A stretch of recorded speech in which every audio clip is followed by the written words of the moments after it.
El pueblo se dio la noticia de que Juan Torres no iba a poder asistir por motivos de salud. Nosotros desde Alcalá le deseamos una pronta recuperación y sobre todo recordarle que tanto a Montequinto como a Alcalá nos debe una conferencia, que nos ha hecho una putadita bastante gordita. Y perdón por la expresión.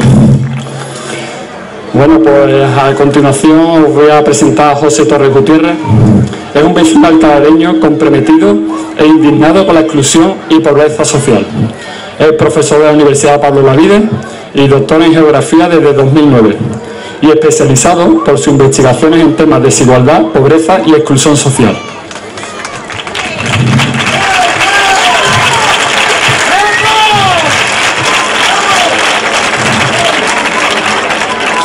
Ha publicado varios libros y artículos dedicados al desarrollo territorial, especialmente aquí en Andalucía, y a los problemas de segregación social en las ciudades. Su libro sobre Polígono Sur, de base al diagnóstico de este barrio, recogido en el plan integral que lleva a cabo su comisionado desde 2005. Es decir, lo que están haciendo las 3000, este tío es uno de los culpables. Bueno, culpable entre comillas. Y su tesis sobre la pobreza en Sevilla ha sido galardonada con el premio Focus Abengoa de 2010, que no es moco de pavo.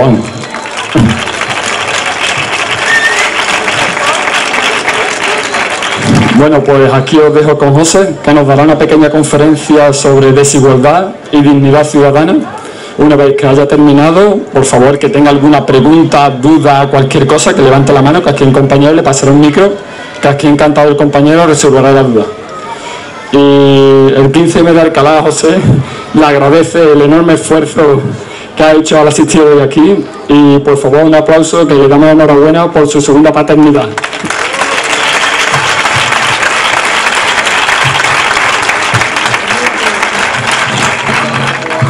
Gracias. Es mi primo. ¿En serio? Bueno, quiero plantearlo como una charla. Quizás me pueda enrollar en algún momento un poco. Voy a veros a todos las caras y entonces iré un poco más rápido y más suelto. Pero bueno, voy a comenzar con el pequeño escrito que he realizado para situarnos un poco, ¿no? Esta manifestación en Alcalá, con un sentido general, también local.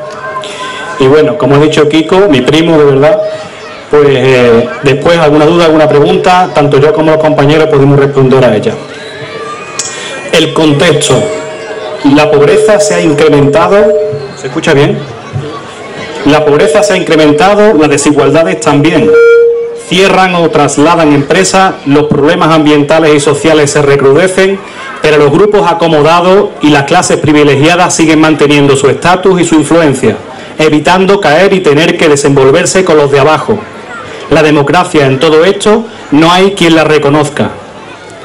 Y todo esto responde a un modelo, el de la economía neoliberal y su actual capitalismo financiero, que parece justificarlo todo, excusarlo todo y dirigirlo todo.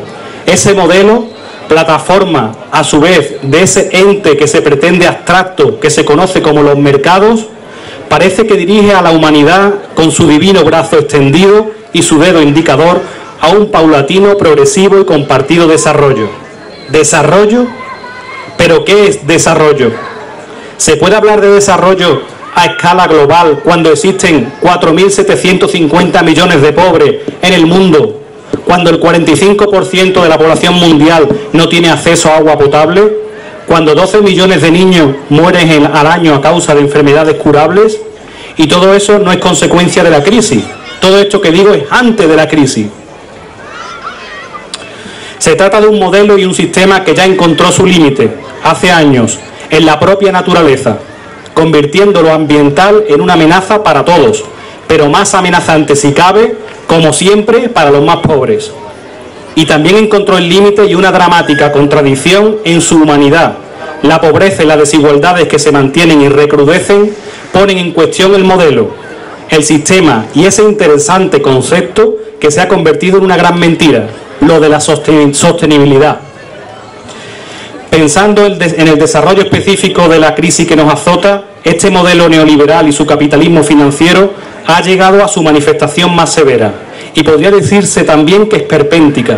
Hoy los mercados las grandes multinacionales que negocian al tiempo que juegan con nuestra alimentación, nuestro vestido, nuestro alojamiento, nuestro aire, nuestra agua, nuestros paisajes, ya no se centra en generar producciones reales. Ya no interesa comparativamente invertir en la producción de nada real, ni de tecnologías, ni de productos de consumo, ni de servicios, ni siquiera de información. Buena parte de los mercados giran en torno a un vacío productivo, negocian con el propio dinero, o más bien con las expectativas de obtenerlo. Esto lo explica perfectamente, mucho mejor que yo, por supuesto, nuestro apreciado catedrático ausente Juan Torres. Sustentándose en la permanente deuda de países, entidades y ciudadanos, deuda que el propio sistema reproduce, las corporaciones financieras apuestan simplemente por el negocio de la especulación. Pero ese es el sistema, ese es el modelo, esas son las reglas del juego. Organismos internacionales como el FMI, el Fondo Monetario Internacional, se disponen a dictar órdenes acerca de lo que deben hacer o no los estados, que se suponen aceptan estas reglas del juego, a pesar de ser soberanos. Es evidente que aquí mandan los mercados, lo hemos dicho en esta manifestación, pero ¿quiénes son los mercados? ¿Quiénes los ha elegido? ¿No era esto una democracia? No entiendo de economía y no puedo profundizar en ello, pero si los mercados son eso, relaciones económicas y comerciales entre empresas y compañías multinacionales, y estas, obviamente, miran por acumular capital y cada vez más beneficios para sí, ¿cómo van a ser ellas las que rijan el devenir de nuestras sociedades?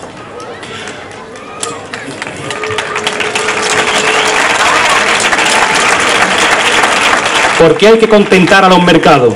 Como dice Rubal Hoy, ¿cómo es posible que en estados que se autoproclaman democráticos pongamos nuestra legislación al servicio de ellos, al servicio del interés obviamente egoísta de empresas, bancos, grandes compañías y de sus relaciones y negocios? Esto es y genera desigualdad. Esto nos hace inútiles como ciudadanos. A esto lo llaman democracia y no lo es. Pero volvamos a la misma pregunta y centrémonos en Europa, en España, en Andalucía, bajemos hasta nuestra provincia de Sevilla, hasta Alcalá, si hace falta.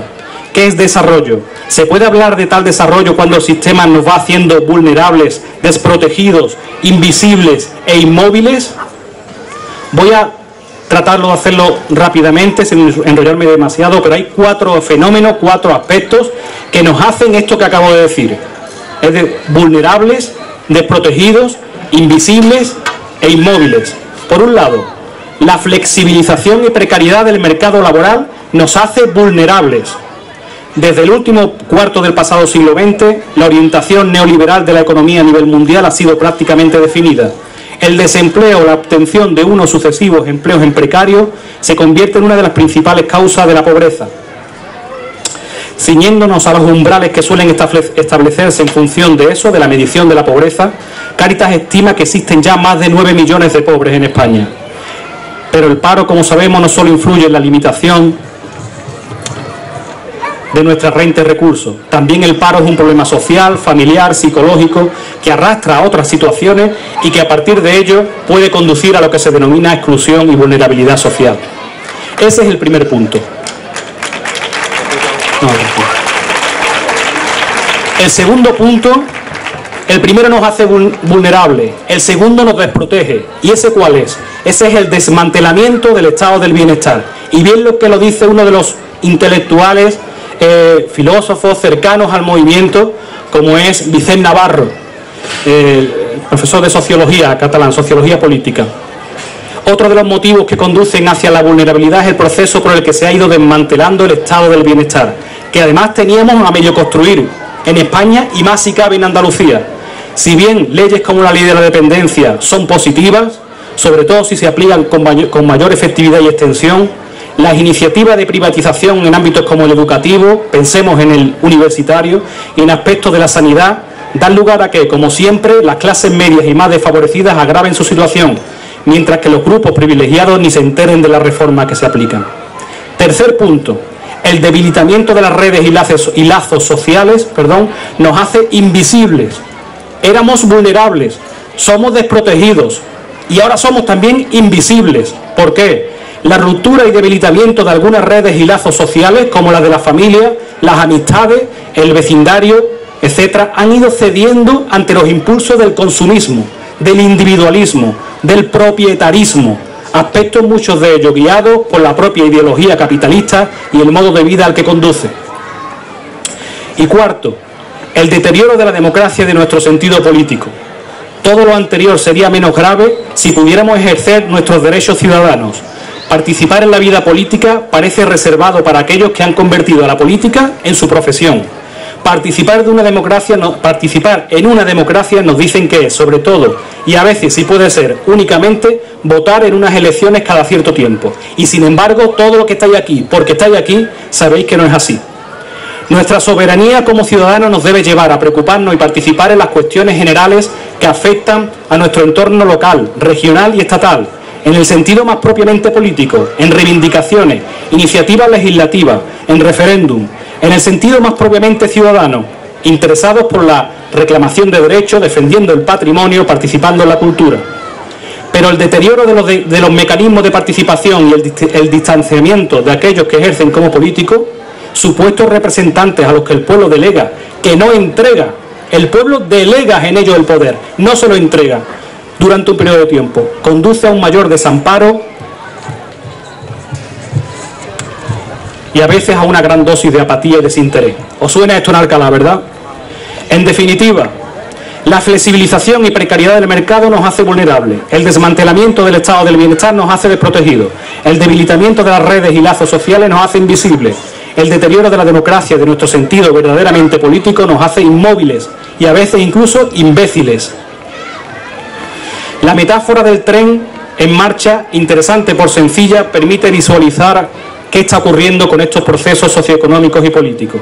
El desempleo y distintos mecanismos de vulnerabilidad, la enfermedad, la discapacidad, la vejez, el simple hecho de ser inmigrante, el hecho de ser mujer en un determinado contexto, de formar parte de una minoría étnica en un determinado entorno, de ser un niño o un joven en un barrio marginal, nos lleva a la exclusión irremediablemente. El tren en marcha de eso que llamamos desarrollo va a toda prisa. No se sabe muy bien por qué. ¿Por qué va a toda prisa? Y además en una dirección que nadie ha acordado realmente. El combustible que alimenta sus motores, los motores de este tren, tiene que ver con eso que llaman competitividad, innovación, desarrollo. Es decir, eso que dicen I, más D, más I, más I y la madre que lo parió. Y un gran letrero en la cabecera del tren o desplegado a lo largo de sus vagones que dice, y además esto es sostenible. ¿Cómo no? Aparece escrito así. Pero este tren del desarrollo, del progreso, cada vez deja más gente en la cuneta. Hay gente que aún piensa que puede agarrarse y mantenerse en el vagón trasero. Hay otra que seguramente no llegará a cogerlo nunca. Esos son los excluidos. Y hay otra cuyo vagón trasero, periferia a la cola del tren, será descolgado con todos sus ocupantes. Lo importante es que no frene su marcha y mantenga su teórica dirección. Pero ¿quiénes dirigen el tren? ¿Quiénes van sentados en el vagón de primera clase? ¿No vamos en una dirección o a una velocidad que favorece a los pocos de siempre, acompañado además de lo suyo, y perjudica y descuelga a la mayoría de siempre? La crisis ha evidenciado aún más quiénes manejan esta vieja locomotora neoliberal y por qué no están dispuestos a ceder en sus privilegios, a aminorar la marcha y a plantear otros rumbos a los que la dirigen. Y esto tiene un reflejo local, esto tiene un reflejo en Alcalá, como ejemplo, seguramente por los compañeros, compañeras que han venido de Mairena del Aljarafe, de Gelbe, de los barrios de Sevilla, de Dos Hermanas, también sienten que esto forma parte de ello.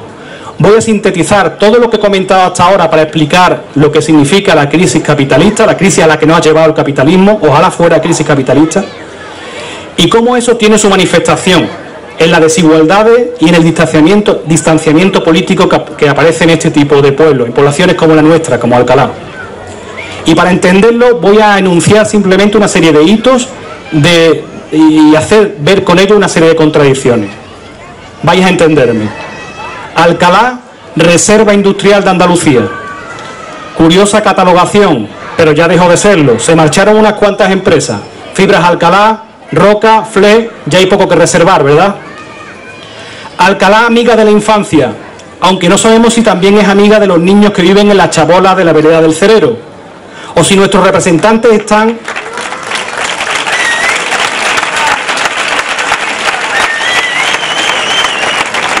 o si nuestros representantes están al tanto de la situación de aquellos otros que son atendidos a nivel formativo extraescolar por jóvenes voluntarios de proyectos como de Cáritas como Samuel. Alcalá de la Agenda Local 21 y de la Carta de Aalborg. Alcalá que apruebe y desarrolla la Agenda Local 21 de Medio Ambiente, con lo que se compromete a favorecer la participación ciudadana y la comunicación. ¿Cuándo se va a reunir la Comisión de Patrimonio y Medio Ambiente? Alcalá firmó la Carta de Aalborg, con compromisos con Europa para lograr la justicia social, una economía sostenible y un medio ambiente duradero. ¿Cómo se recoge esto en el nuevo PGO, en el nuevo Plan General de Ordenación Urbana? ¿Sabe algo de Europa de esto? Si se está respetando. ¿Saben algo los ciudadanos? Alcalá de la deuda, comprometida por los grandes y llamativos equipamientos, con las infraestructuras inacabadas y con la cartelería anunciante. Equipamientos necesarios, sí, aunque no sé si prioritarios. Pero ¿qué pasa con su gestión y su funcionamiento? Alcalá de la permanente propaganda y del autobombo en cada acción de su gobierno. Ciudad que pone su imagen en un escaparate que luego contiene bastante menos de lo que refleja. Igual que la revista que pagamos entre todos, una revista con demasiado brillo para el poco fondo crítico y comprometido que posee.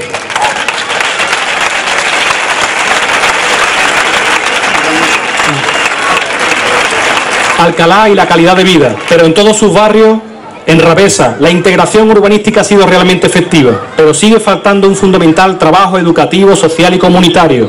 En San Miguel, el barrio del Castillo, se desarrolla por fin el Plan Urban, después de muchos años de dejadez y abandono, de marginación y asistencialismo. Pero ¿se apuesta verdaderamente por su desarrollo social? ¿Cuáles son las vías de participación ciudadana a las que se compromete este plan con financiación europea? ¿Se está poniendo en práctica? Ya termino. En María Zambrano, en los bloques verdes, las redadas policiales comienzan a ser más frecuentes que las medidas de intervención social para ayudar a su familia. ¿Hemos pensado en el futuro de los niños inocentes de esa zona? ¿Pero dónde viven entonces nuestros principales representantes? ¿Conocen, conviven, comparten con su población representada?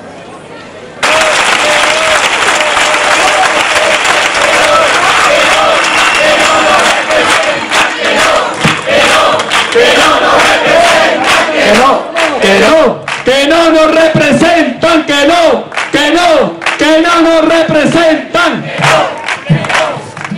Pero en Alcalá también ha sabido plantarse y germinar,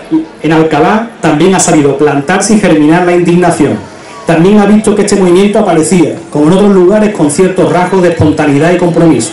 Así ha nacido también aquí, en el seno de una población cansada, durmiente en muchos casos, pero consciente en otros.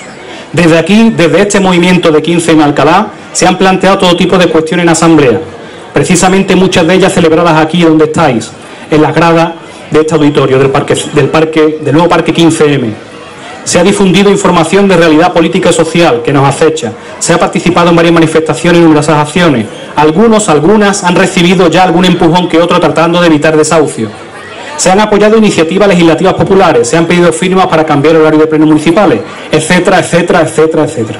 En este lugar se escucha, se dialoga, se cuestiona y se propone.